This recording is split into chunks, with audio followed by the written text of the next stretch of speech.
नमस्कार, जय हिंद। दोस्तों, आज हम आपको एक खुशखबरी भी देते हैं, एक विशेष जानकारी भी देते हैं और आशा है कि वो खुशखबरी साकार होगी, क्योंकि उसमें जो है हमारा जो देश का जो सिस्टम है उसमें जो लगा हुआ है संतुलन बनाने के लिए, देश में जो भी सुधार की जहाँ जहाँ भी ज़रूरत है वहाँ पर सिस्टम सुधार करने के लिए अपनी अपनी प्रयास में लगा हुआ है। तो ये मामला क्या है, ये एक लेटर ये आप देख रहे हैं, ये सर्कुलेट हो रहा है सोशल मीडिया में कि जो फिक्स मेडिकल अलाउंस 1000 से बढ़ाकर 5000 करने की जिसमें बात कही गई है और ये सही है। और ये जो लेटर जारी किया है वार्ब ने, वार्ब है कल्याण एवं पुनर्वास बोर्ड, जो MHA का, मिनिस्ट्री ऑफ होम अफेयर्स का, जो हमारी जो सशस्त्र सेनाएं, जो मिनिस्ट्री ऑफ होम अफेयर्स के अंदर जितनी भी सेनाएं हैं, जैसे CRPF है, BSF है, ITBP है, SSB है और CISF है, और असम राइफल का तो सिर्फ एडमिनिस्ट्रेटिव कंट्रोल है, बाकी असम राइफल का जो ऑपरेशनल कंट्रोल मिनिस्ट्री ऑफ मतलब आर्मी के पास है, रक्षा मंत्रालय के पास है, लेकिन इसमें एडमिनिस्ट्रेटिव कंट्रोल इसके पास होने के कारण असम राइफल को भी इसमें लिया गया है। तो क्या है कल्याण एवं पुनर्वास बोर्ड, इसके बारे में हम आपको जानकारी देते हैं। और जो ये DA जो ये medical allowance, fix medical allowance 1000 से 5000 रुपये बढ़ाकर 5000 रुपये करने की बात कही गई है, इस लेटर को वास्तव में जो इस लेटर की क्या सच्चाई है, इसके बारे में हम जो है पूरी आपको जानकारी देंगे। और वीडियो को आप पूरा देखिए और वीडियो में कमेंट कीजिए आने वाले समय में आप हम किस टॉपिक में जो है वीडियो बनाएं, वो भी आप कीजिए। और डेफिनेटली ये होगा जब WARB, welfare rehabilitation board, WARB का मतलब होता है welfare and rehabilitation board of जो Indian arm force, CAPF and CPF। तो इसका जो मतलब होता है हिंदी में कल्याण एवं पुनर्वास बोर्ड। तो ये अब क्या है कि MHA ने जो पूर्व CPF जो कर्मियों और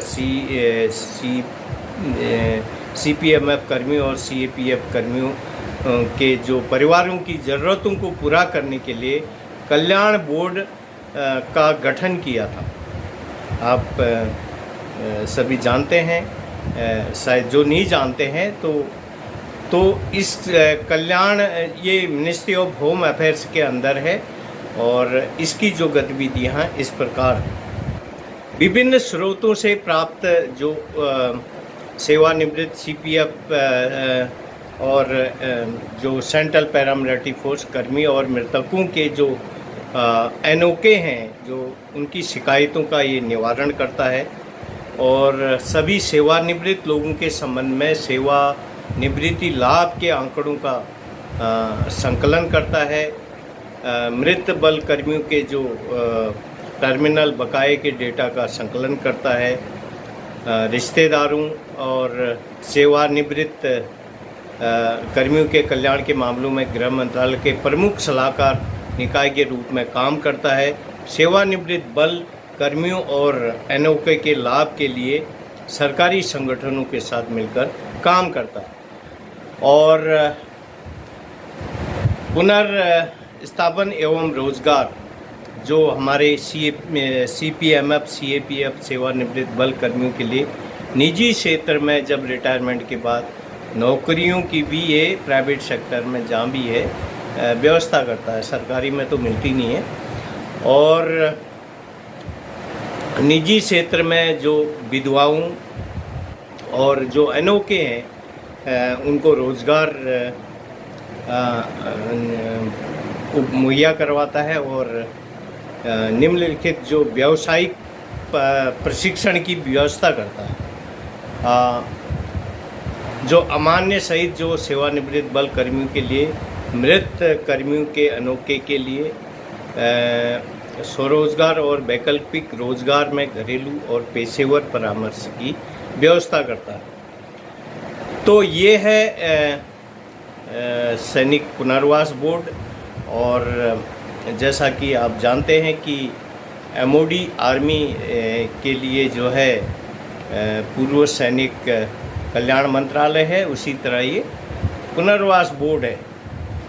ये केंद्रीय कल्याण अधिकारी प्रत्येक CAPF CPMF कर मुख्यालयों में 3 वर्षों के लिए चक्रीय आधार पर इसमें होता है। और राज्य कल्याण अधिकारी प्रत्येक राज्य में होता है और जिला कल्याण अधिकारी भी जिला मुख्यालय में निकटवर्ती जो इलाकों को लोकल को कवर करता है। तो आगे इसके जो ये एक संस्था है, युद्ध की सर्वोच्च संस्था है। अध्यक्ष इसके हैं DG SSB के DG हैं, उपाध्यक्ष ADG SSB के हैं और सदस्य सचिव जो हैं IG SSB के ही हैं और 6 सदस्य CRPF के हैं, BSF CISF और ITBP। असम राइफल के भी कुछ लोग इसमें हैं। वार्ड केंद्रीय कार्यालय सचिव एक है इसमें, जो कि कमांडेंट हैं, रैंक से हैं और CISF से हैं। कार्यालय प्रभारी एक इंस्पेक्टर है इसमें। डीलिंग असिस्टेंट 3 SI हैं इसमें। दिल्ली हेडक्वार्टर में इसका हेडक्वार्टर है। और ASI जो सहायक कर्मचारी 3 हैं। और MHA और CPMF के बीच एक पुल के रूप में यह काम करता है और भूतपूर्व सैनिकों के कल्याण के लिए यह कार्य करता है। तो इस प्रकार से यह जो है अन्य जो है व्यावसायिक प्रशिक्षण पाठ्यक्रमों की भी यह व्यवस्था करता है। जैसे कोई कुछ करना चाहता है तो आप इसके अभी हम आगे इसके नंबर ऑफिशियल वेबसाइट इसमें देंगे। भूतपूर्व सैनिक जो भी हैं और विधवाओं के अनोखे के जो रोज़गार के लिए गृह मंत्रालय और राज्य सरकारों निजी क्षेत्र की कंपनियों के साथ ये संपर्क भी करता है। और सरकारी नहीं में तो कम ही होता है, लेकिन निजी कंपनियों से संपर्क में रहता है और अच्छी उनको सैलरी दिलाता है।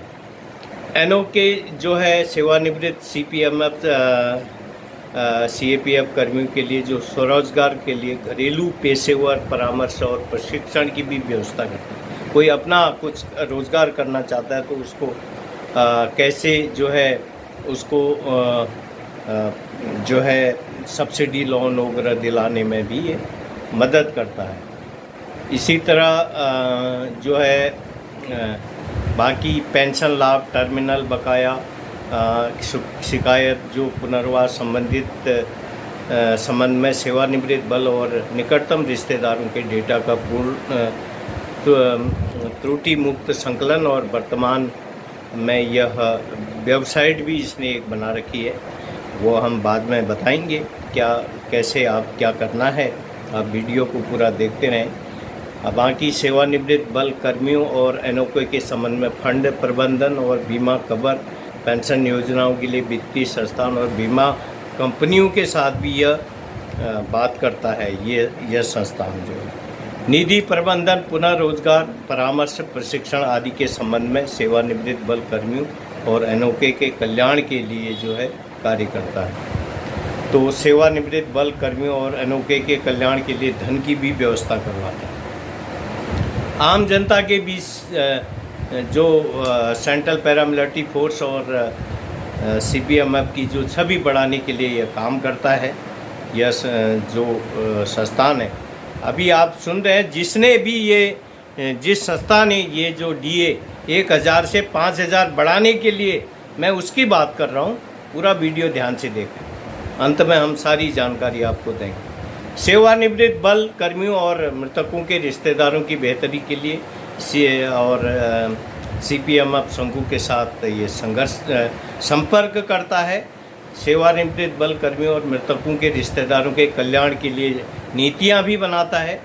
आवास, चिकित्सा सुविधाओं, पेट्रोलियम उत्पादों के आवंटन और एसटीडी बूथ, पीसीओ बूथ अभी तो है नहीं, वो पहले एसटीडी बूथ, पीसीओ बूथ भी ये लगवाता था और सरकार की ओर से। तो इस तरह से ये जो है वार्ब, WARB, जो लेटर ये आया है वो वार्ब ने दिया है। और ये वार्ब WARB, welfare and rehabilitation board जिसको कहते हैं हिंदी में, तो पुनर्वास और कल्याण जो बोर्ड है, इसका हिंदी में मतलब। तो ये लेटर जारी किया है। अब हम इस लेटर को आपको पढ़ के बताते हैं कि लेटर में मामला क्या है। लेटर को भी हम पढ़ के सुनाते हैं। एक बंदे ने जो है इसमें जो है कमेंट्स किया था कि भाई इसका हिंदी में मतलब समझ में नहीं आ रहा है, तो हम हिंदी में उसका मतलब समझाएंगे और आने वाले समय में वो कैसे होगा। 1000 से 5000 मेडिकल अलाउंस, तो ये जो है इन्होंने जो ये प्रपोजल दिया है, और हालांकि यह खुद अपने आप में एक मंत्रालय है। देखो ये आया है रूम नंबर 204 205 एफ निर्माण भवन, न्यू दिल्ली से ये आया है। ये है क्या कहते हैं, WARB, ministry of home affairs, CAPF, Assam rifles और मिनिस्ट्री ऑफ होम अफेयर्स के अंदर है ये। तो इसका ये लेटर नंबर है वार्ब इतना 2009 94954। तो ये है वार्ब कम इतना नॉर्थ ब्लॉक। तो इसका जो ये सब्जेक्ट मैटर ये लिखा है, enhancement of fix medical allowance to retire FRC rupees 1000 to rupees 5000 per month. Kindly refer to apex body meeting of WARB held on 3 February 2023 and इतना उसके बाद है इन pursuance of the minutes of the meeting later under reference is apprised as per agenda point number 12 of minutes of appendix body meeting 2022 ADG CAPF NSG Assam Rifle has been nominated to take up the case with the appropriate authority. Enhancement of the fixed medical allowance from 1000 to 5000. तो आप अभी मैं हिंदी में इसका बताऊंगा। per month and to retire. Now ADG Medical has intimated to this office with request to submit information to NUM of pensioners available as on date force wise and financial implication to be incurred separately. In view of above, ये it is requested to furnish the above information to WARB, Ministry of Home Affairs, 7 अगस्त 23 इतना। तो ये जो है sign किया है secretary of the chairman WARB, ministry of home affairs, New Delhi. तो ये जो है लेटर दिया है, गवर्नमेंट को दिया है वार्ब ने। वार्ब मतलब जो हमारा सैनिक पुनर्वास कल्याण जो मंत्रालय है, मिनिस्ट्री ऑफ होम अफेयर्स के अंदर। आपको मैंने जो है पहले भूतपूर्व सैनिक पुनर्वास मंत्रालय के बारे में एक वीडियो बनाया था, उसी तरह से ये दूसरा है। तो आप समझ गए होंगे ये लेटर दिया गया है, लेकिन अभी ये सैंक्शन हुआ नहीं, लेकिन ये सैंक्शन होगा क्योंकि ये प्रपोजल सही है। क्योंकि सीएपीएफ के लोग जो है और पैरामिलिट्री फोर्स, खासकर असम राइफल जो कि एमओडी ऑपरेशनल कमांडेड है, और वो उसका 90% आदमी 20 साल के बाद वॉलंटियर रिटायरमेंट पेंशन आने को मजबूर होता है, हुआ है और अभी भी आ रहा है। तो ऐसे में उनकी जो पेंशन है, उनका जो प्रमोशन का ढांचा है, वो सही नहीं होने के कारण उनको काफ़ी दिक्कतों का सामना करना पड़ रहा है। तो इससे कुछ अगर ये हो जाता है तो थोड़ा बहुत ये राहत देगी गवर्नमेंट, तो ये बहुत उनको राहत मिलेगी। तो ये है मामला। और अभी ये बढ़ गया करके आप सब लोग एकदम खुश ना हो जाएं, बल्कि बढ़ सकता है और बढ़ेगा। और इसमें जो हमारे वार्ब के वेलफेयर रिहेबिलिटेशन बोर्ड के लोग लगे होंगे, प्रयास कर रहे होंगे, और अवश्य ये बढ़ेगा। तो ये समझ लीजिए इस लेटर के बारे में। एक ने कमेंट्स कुछ बंधु ने किया था कि ये हिंदी में इसका उत्तर बताइए। तो मतलब यही है कि लेटर दे दिया गया है। हमारी जो भूतपूर्व सैनिक मंत्रालय है एक वार्ब, उसने इसको गवर्नमेंट को दिया है और संबंधित सभी महत्वपूर्ण मंत्रालयों को दिया है। इसलिए आप लोग ईश्वर से प्रार्थना कर रहे हैं कि यह लागू हो जाए। तो आप समझ गए होंगे, और आशा है गवर्नमेंट और बाकी संबंधित मंत्रालय इसमें इसको गहराई से लेंगे, क्योंकि असम राइफल, सीएपीएफ, सीपीएमएफ के लोगों के साथ सचमुच तुष्टिकरण हुआ है, और सिस्टम में खराबी के कारण ये तुष्टिकरण हुआ है। तो ये इससे थोड़ा उनको राहत मिलेगी। ज़्यादा संतुलन तो नहीं बनेगा, लेकिन फिर भी थोड़ा बहुत इससे राहत मिलेगी। एक उनके दिल में एक जैसे एक हौलदार 20-22 साल का हौलदार 10-12 हज़ार रुपये, 13 हज़ार रुपये बेसिक पेंशन में गुजारा कर रहा है, जबकि उसकी बेसिक पेंशन 20-21 हज़ार से ऊपर जो न्यायिक तौर पर होनी चाहिए, लेकिन वो नहीं है, लेकिन वो चुप है। लेकिन एक डिसिप्लिन सोल्जर के नाते हमारा देश का जो सैनिक कुछ इस विषय में ज़्यादा चर्चा नहीं कर रहा है। तो गवर्नमेंट को और संबंधित मंत्रालयों को खुद ही इसका सर्वे करना चाहिए कि भाई 2006 के आसपास लोग जो 20 साल के बाद जो हौलदार या जेसीओ या जो भी पेंशन आए हैं, वॉलंटियर रिटायरमेंट, किन परिस्थितियों में आए हैं और उनको क्या दिया जा रहा है।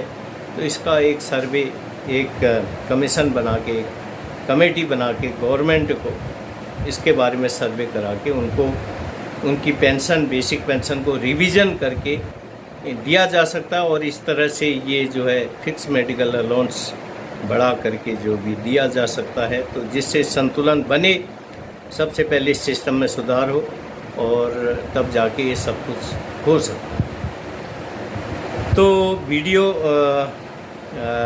अच्छा लगा होगा और जानकारी हम देते रहेंगे। वीडियो को लाइक, सब्सक्राइब और शेयर करें, अधिक से अधिक लोगों को इस जानकारी को भेजें और आने वाले समय में भी महत्वपूर्ण जानकारी देश की रक्षा सुरक्षा व्यवस्था की और पैरामिलिट्री फोर्स की, CAPF की हम जानकारी जितनी भी हमारे पास होगी हम देते रहेंगे। तो नमस्कार, जय हिंद, शुभ रात्रि।